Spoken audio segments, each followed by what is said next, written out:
किसी भी इंसान के व्यक्तिगत जीवन पे कटाक्ष क्यों करते हैं? बिल्कुल नहीं करना चाहिए। जब तक वो जीवन व्यक्तिगत है, और वो जीवन व्यक्तिगत कैसे नहीं है ये मैं आपको बता देता हूँ। मेरी माँ है, आपकी भी माँ होगी, हम सबकी माँ है, ये कोई नई बात नहीं है। और हर किसी का अपना एक स्ट्रगल होता है। ऐसा नहीं है कि हम कोई बड़ा तीर मार दिए हैं और आप कुछ नहीं अपने जीवन में किए। हर इंसान अपने जीवन में एक स्ट्रगल करता है, लेकिन जब उसका मार्केटिंग किया जाता है, इसको आप समझिए कि मार्केटिंग क्या होता है। मार्केटिंग ये होता है कि आप कितने भी नालायक क्यों ना हो, नोटबंदी के बाद अगर आपकी माँ 90 बरस की होगी तो आप उसको एटीएम के बाहर नहीं खड़ा करेंगे, ये मेरा भरोसा है। सही बात। लेकिन अगर 90 साल की माँ को कोई अगर एटीएम के बाहर खड़ा कर दे तो ये व्यक्तिगत बात नहीं है, ये मार्केटिंग है, ये सार्वजनिक बात है। हेलो आदाब अस्सलाम वालेकुम, मैं हूं आपका HTA रिएक्शन वाला इंडिया। नॉर्थ दिल्ली से कन्हैया कुमार जी का नामांकन हो चुका है, जो बहुत ही खुशी की बात है। और ये कन्हैया कुमार जी भारतीय राजनीतिक कार्यकर्ता हैं जो कि अपनी बातों को बहुत ही खुले दिल से रखते हैं, हाकड़ अंदाज में होने वाला लाजवाब होता है। और उसमें एक मोदी भक्त लड़की, या यूँ कर लीजिए कि अन्य भक्त लड़की है, जिन्होंने जो है इनसे ज़बरदस्ती जय श्री राम के नारे लगवाने चाहा, लेकिन उन्होंने उसको बेहतरीन अंदाज में जवाब दिया और उसको खुला जवाब। चलिए बढ़ते हैं वीडियो की तरफ। कन्हैया जी, सबसे पहले नमस्ते। आप जहाँ से हैं हम भी वहीं से हैं। तो यही है मोदी भक्त लड़की। सही में मैं काफ़ी खुश हुई। आपकी जो आइडियोलॉजी है, आपने जो बोला, one person is equal to one vote is equal to one value. I agree to this fact. मैं मानती हूँ, पूरे तरीके से मैं आपसे सहमत हूँ, आपने जो कुछ भी कहा। इसमें मैं एक चीज़ बोलूँगी, मुझे ये नहीं पता यहाँ बैठे हुए कितने लोगों को सिद्धार्थ के बारे में पता है, लेकिन हर किसी को गौतम बुद्ध के बारे में ज़रूर पता होगा। गौतम बुद्ध एक वो इंसान जो एक आधी रात में अपनी बीवी यशोधरा, अपने बेटे राहुल को छोड़ के घर से निकल गए खोज में शांति के, जिनको आज की डेट में हर कोई बुद्धिज़्म को मानता है, फॉलो करता है। उसी तरीके से मैं ये नहीं बोलूँगी कि मैं किसी पर्टिकुलर पॉलिटिकल पार्टी को सपोर्ट करती हूँ या ऐसा कुछ है। I am neutral in terms of that. अगर क्वेश्चन इज दैट, जब एक इंसान घर छोड़ के आधी रात को निकल रहा है, सिद्धार्थ से वो बुद्ध, गौतम बुद्ध बन सकता है, तो अगर कोई दूसरा इंसान अपने घर से अपनी बीवी को छोड़ के अगर निकला है तो उसके पर्सनल लाइफ पे, उसके Let's listen to the question, please. उसके व्यक्तिगत जीवन पे कटाक्ष करके आगे बढ़ने से हमें क्या फ़ायदा होगा? आपने जो बाद में चीज़ें बोली वो करना सही है, वो आगे बढ़ना सही है, हम वही मानते हैं, लेकिन क्या फ़ायदा है किसी के व्यक्तिगत जीवन पे कटाक्ष करके? उससे हम कहाँ तक पहुँच सकते हैं? मैडम इनको परेशान हो चुके हैं। सबसे पहली बात तो बहुत बहुत शुक्रिया आपका। आपने कहा कि आप वहीं से हैं जहाँ से मैं हूँ। मुसाफिर हूँ यारों, न घर है न ठिकाना। हिंदुस्तान है, कहीं के भी हो सकते हैं हम लोग, सही बात, उसमें कोई दिक्कत नहीं है। हिंदुस्तान है, किसी कोने से। ये जो बात आपने कही है कि one person one vote one value, ये मेरी बात नहीं है, ये बाबा साहब भीमराव अम्बेडकर ने कहा है। सही बात है।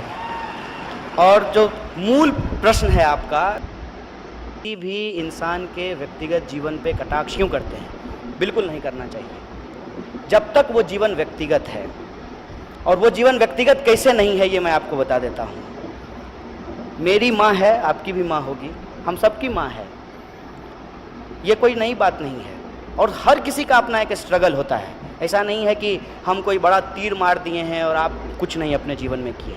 हर इंसान अपने जीवन में एक स्ट्रगल करता है, लेकिन जब उसका मार्केटिंग किया जाता है, इसको आप समझिए कि मार्केटिंग क्या होता है। मार्केटिंग ये होता है कि आप कितने भी नालायक क्यों ना हो, नोटबंदी के बाद अगर आपकी माँ 90 बरस की होगी तो आप उसको एटीएम के बाहर नहीं खड़ा करेंगे, ये मेरा भरोसा है। सही बात है। लेकिन अगर 90 साल की माँ को कोई अगर एटीएम के बाहर खड़ा कर दे तो ये व्यक्तिगत बात नहीं है, ये मार्केटिंग है, ये सार्वजनिक बात है। और ये सार्वजनिक बात जब है तब उसका क्रिटिसिज्म भी किया जाएगा। उस माँ को मैं नमस्कार करता हूँ और मैं अपना आदर प्रस्तुत करता हूँ उनको। उस माँ के प्रति मैं कोई कमेंट नहीं करना चाहता हूँ, लेकिन जो नालायक बेटा है, उस नालायकी को छुपाने के लिए जब वो लाइन अपने लगा माँ दिया। का इस्तेमाल करता है तब हमको उस पर सवाल करना चाहिए, हमको सवाल पूछना चाहिए। सही बात है। और मैं ईमानदारी से कहता हूँ, मुझे तो डर लग रहा था। मैंने एक फ़ोटो मोदी जी का उनकी माँ के साथ देखा, हमको लगा कि कहीं ये ना पूछ रहे हो, देखो माँ राफेल के बाद मामला बहुत गर्म है, एक दिन बॉर्डर घूम के आ जाओ ना हमारे साथ। इसको आप समझिए, मुझे इस बात से दिक्कत है। बहुत सारे लोगों ने अपनी पत्नियां छोड़ दी, इसमें कोई दिक्कत नहीं है, लेकिन जब आप गला फाड़ फाड़ के कहते हैं कि हम मुस्लिम महिलाओं को न्याय दिलाना चाहते हैं, इसलिए हम तलाक पे कानून लेकर के आए सही हैं, बात है। स्वागत है बिल्कुल। आपका। आप यदि मुस्लिम महिलाओं को न्याय दिलाना चाहते हैं, आप कानून लेकर के आए हैं, स्वागत है आपका। लेकिन उन महिलाओं का क्या जो बिना तलाक दिए ही जिनको छोड़ करके भाग गए हैं लोग, उनका क्या? सही है। और ये सवाल मैं क्यों उठा रहा हूँ, आप मुझे बताइए कि वो इतने साल से राजनीतिक जीवन में हैं, ये पत्नी का सवाल कब उठ करके सामने आया है? जब चुनाव आयोग ने कहा कि यदि आप शादीशुदा हैं तो उस कॉलम को आप छोड़ नहीं सकते हैं, बिल्कुल, उस सही बात कॉलम है। को आपको भरना पड़ेगा। और ये क्या होती है? ये एंटी विमेन मानसिकता जो है, मैं उसके खिलाफ हूँ और उससे जोड़ करके मैं देखता हूँ। और उसको आप समझिए मैं कैसे देखता हूँ। व्हाट्सएप पे आपके ऊपर मैसेज आएगा पत्नियों के खिलाफ, तमाम तरीके का मैसेज जो है वो आएगा, उसमें औरतों के खिलाफ और पत्नियों के खिलाफ आपको मैसेज मिलेंगे। अगर शादी इतनी ही बुरी चीज़ है, अगर शादी करने वाले सारे लोग खराब ही होते हैं, जो भी शादी करता है वो समाज में लूटता है और लूट मार मचाता है, तो मुझे बताइए गब्बर सिंह की तो शादी नहीं हुई थी, वो किसके लिए लूट रहा था? असल मुद्दा ये है कि जो शादीशुदा जिंदगी जीने वाले लोग हैं, अपने जो जीवन के जद्दोजहद में वो लगे रहते हैं, उस बात को डिमीन करने के लिए, उस बात को नीचा दिखाने के लिए और इस बात को बढ़ा चढ़ा करके स्थापित करने के लिए कि यदि हम शादीशुदा नहीं किए हैं तो हम बाय डिफॉल्ट ईमानदार हैं, क्योंकि हम किसके लिए चुराएंगे? सही बात और ये है। कोई मोदी जी की बात नहीं है। मैं आपको याद दिलाना चाहता हूँ, जब अटल बिहारी वाजपेयी प्रधानमंत्री बने थे तब भी यही कहा गया था कि अटल जी किसके लिए चुराएंगे, क्योंकि उनको तो कोई है ही नहीं, वो शादी ही नहीं की है। फिर मोदी जी के लिए यही बोला गया कि वो शादी ही नहीं किए हैं, वो किसके लिए चुराएंगे।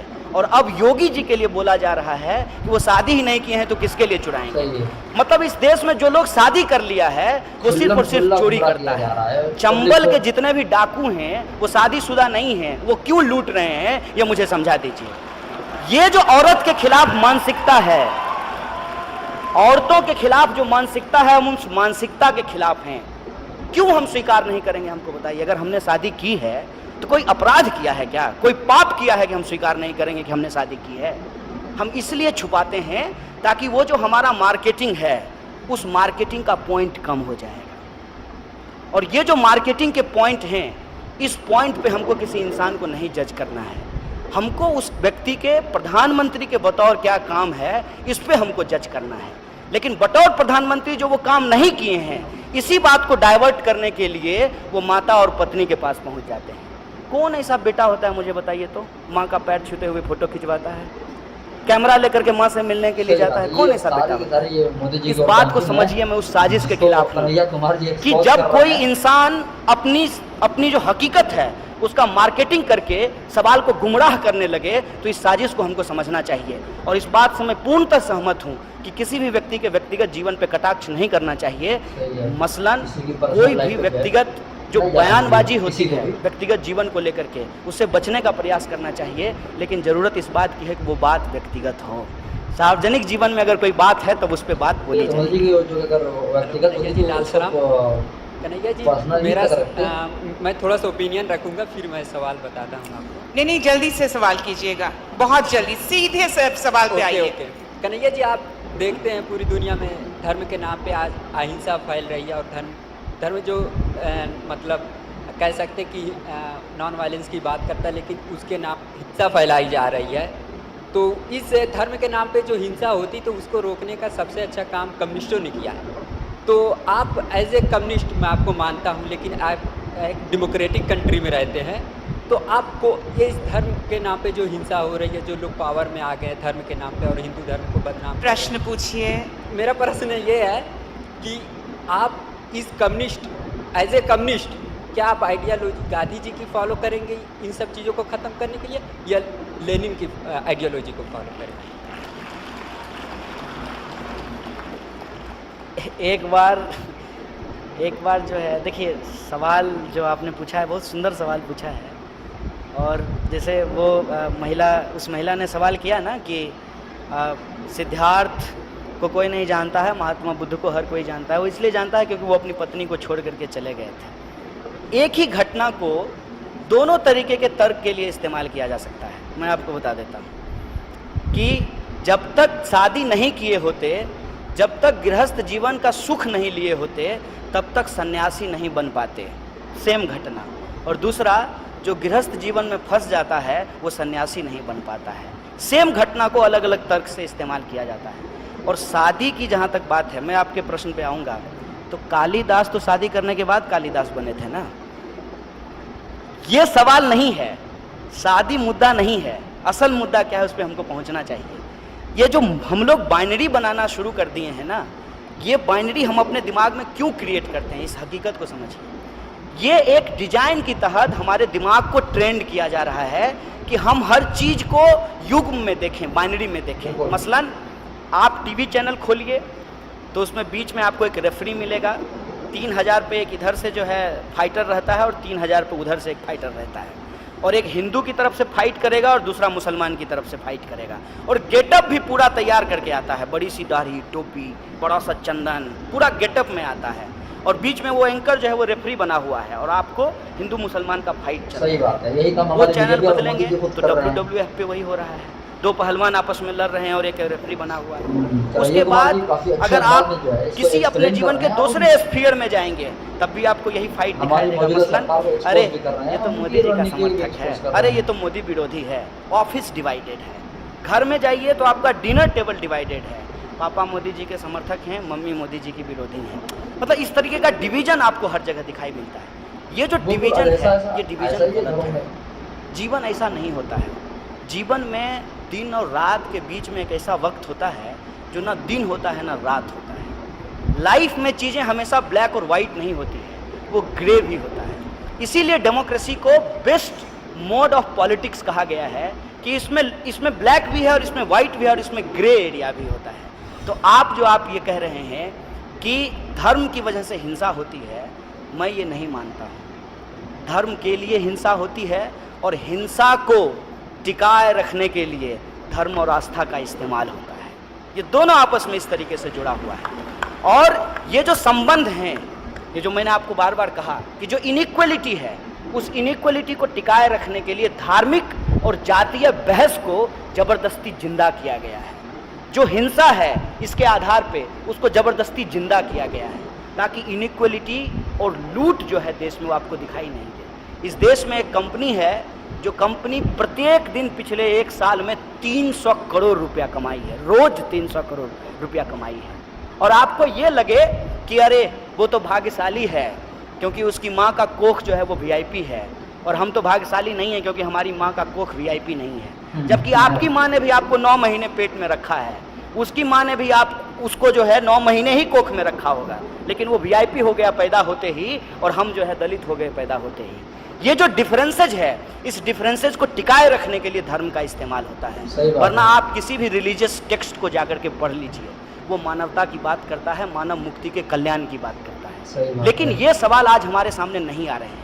हमारे सामने सवाल क्या आते हैं, जैसा आपने प्रश्न किया वैसा ही एक प्रश्न मुझे पूछा गया। एक मुसलमान लड़के ने कहा कि लोग मुझे बार बार कहते हैं कि कुरान मानते हो कि संविधान मानते हो। तो हमने उसको कहा था कि ये संविधान ही आपको आपका कुरान मानने की इजाज़त देता है और आपका कुरान कहता है कि जिस देश में रहते हो उस देश का कानून सबसे ऊपर होता है। तो मुझे बता दीजिए कि एक दूसरे का कॉन्ट्राडिक्टरी कहाँ है। गीता क्या कहते हैं? गीता में लिखा हुआ है कि कर्म ही पूजा है, कर्म ही भगवान है। तो मेरे लिए पूजा क्या होगा? मेरे लिए पूजा मंदिर में जाकर के घंटी बजाना नहीं होगा। मेरे लिए पूजा ये होगा कि हम सही तरीके से पढ़ें, ईमानदारी से PhD करें और ईमानदारी से अपनी PhD लिख करके जमा कर दें। हम कर दिए हैं। जो मीडिया के लोग हैं उनके लिए कर्म क्या होगा कि वो ईमानदारी से मीडिया का जो एथिक्स है उसको फॉलो करें। जो जवान है उनका कर्म क्या है कि वो बंदूक लेकर के सीमाओं की रक्षा करें। जो किसान है उनका कर्म क्या है कि वो अनाज पैदा करें।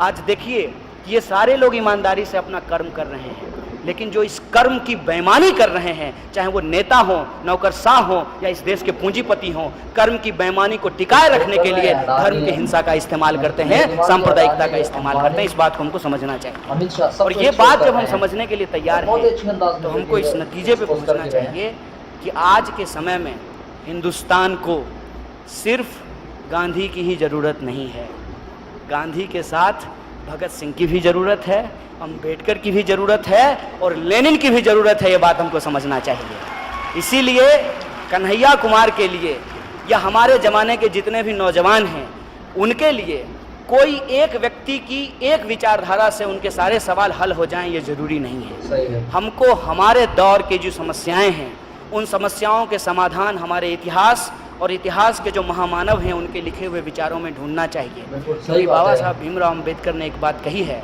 कि जो इतिहास नहीं जानता वो इतिहास नहीं बनाता है। इसीलिए हम कभी भी दो जो महान व्यक्ति हैं उनके बीच में कुश्ती लड़वाने के खिलाफ हैं। हम अम्बेडकर जी का और गांधी जी का रेसलिंग नहीं कराना चाहते हैं। कुश्ती प्रतियोगिता चल रहा है कि दोनों में रेसलिंग लड़ा करके जो जीतेगा उसके विचार को मानेंगे। जहाँ गांधी सही हैं वहाँ गांधी को मानेंगे, जहाँ अम्बेडकर के विचार हमको सही लगते हैं वहाँ अम्बेडकर को भी मानेंगे। क्योंकि हमको हमारे वक्त का अम्बेडकर भी बनना है, गांधी और भगत सिंह भी बनना है, फातिमा और फूले भी बनना है, बिरसा भी बनना है और लेनिन भी बनना है। ये हमारी जिम्मेवारी है। बहुत बहुत धन्यवाद। तो दोस्तों ये थे कन्हैया कुमार जी के बेहतरीन अंदाज में जो है एक्सपोज कर रहे थे बीजेपी को, अमित शाह को, अडानी अंबानी, यानी कि अपनी जो मौजूदा गवर्नमेंट है ये गरीबों को लूट के और हम लोगों को हिंदू मुस्लिम में फंसा करके इनकी जेबें भर रही है और अपना काम कर रही है। और जो हमारे मुल्क में गरीब तबका है, पिछड़े हुए लोग, दलित, मुस्लिम समाज के, इन सबको आपस में उठाया हुआ है। हिंदू मुस्लिम की माला जपवा रही है कि वो, और हम सबको उठा करके हमारी ज़िंदगी ख़राब कर रही है। और इस तरह के वीडियोस देखने के लिए हमारे चैनल को सब्सक्राइब करें, शेयर करें, लाइक करें और कमेंट करें। अपनी राय को भी कमेंट करें और कन्हैया कुमार जी से कितने लोग सहमत हैं इसके बारे में ज़रूर कमेंट करें। Thanks for watching.